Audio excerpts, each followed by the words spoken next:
আজকে যে জনগণের ঢল, আমি এত বছর আমার রাজনৈতিক জীবনের শুরু থেকে এই যাবৎকাল সেই আমাদের বিজয় স্তম্ভ সাভারে গেছি, এই মাজারে এসেছি বহুবার, কিন্তু আজকের মতো এইরকম জনগণের ঢল আমার জীবনে আমি কখনো দেখি না। এর একটাই মাত্র কারণ, জনগণের বাদ ভাঙা উল্লাস।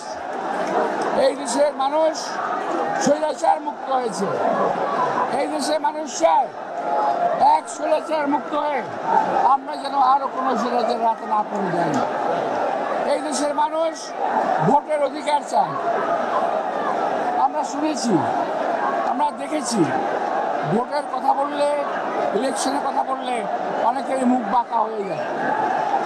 কিন্তু আমরা পরিষ্কার বলতে চাই, আমার নেতা তারেক রহমান সাহেব পরিষ্কার বলেছেন আমাদেরকে কতদিন অপেক্ষা করতে হবে এটা আমাদের একটু জানিয়ে দিন।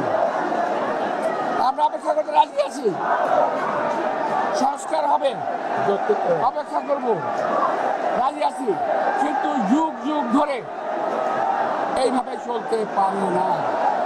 আজকে দেশের অর্থনৈতিক অবস্থা খারাপ, আজকে তার মানুষের দ্রব্যমূল্যের ঊর্ধ্বগতিতে না বিশ্বাস হয়েছে মানুষের। মানুষ আজকে বাজার আশ্রয় দিচ্ছে, মানুষ কথা বলতে পারছে ঠিকই, কিন্তু দেশের মানুষের অভাবের কারণ রয়ে গেছে। যতক্ষণ পর্যন্ত নির্বাচিত সরকার না আসবে ততদিন পর্যন্ত এই সমস্যার কোনো সমাধান হবে না। তাই আমরা চাই এই সরকার একটা রোডম্যাপ ঘোষণা করুক। একজন উপদেষ্টা কয়েকদিন আগে বলেছেন, আমি তার জবাব দিতে চাই না, যে 53 বছর রাজনৈতিক নেতৃবৃন্দ কি করেছে। আমরা বলতে চাই, আপনি রাজনীতি করেন না, সুতরাং রাজনৈতিক ব্যক্তিত্ব সম্পর্কে একটু দয়া করে সম্মান নিয়ে কথা বলবেন। একজন রাজনীতিক একদিনে তৈরি হয়ে যায় না।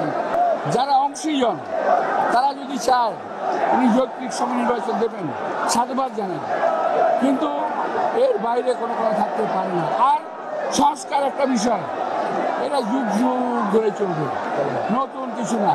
এটা হঠাৎ করে, এটা একটা প্যাকেট না যে একটা প্যাকেটে করে এনে আমি সংস্কার দিয়ে গেলাম। এটা সময়ের বিবর্তনে, সময়ের চাহিদায় সংস্কার পরিবর্তন হয়।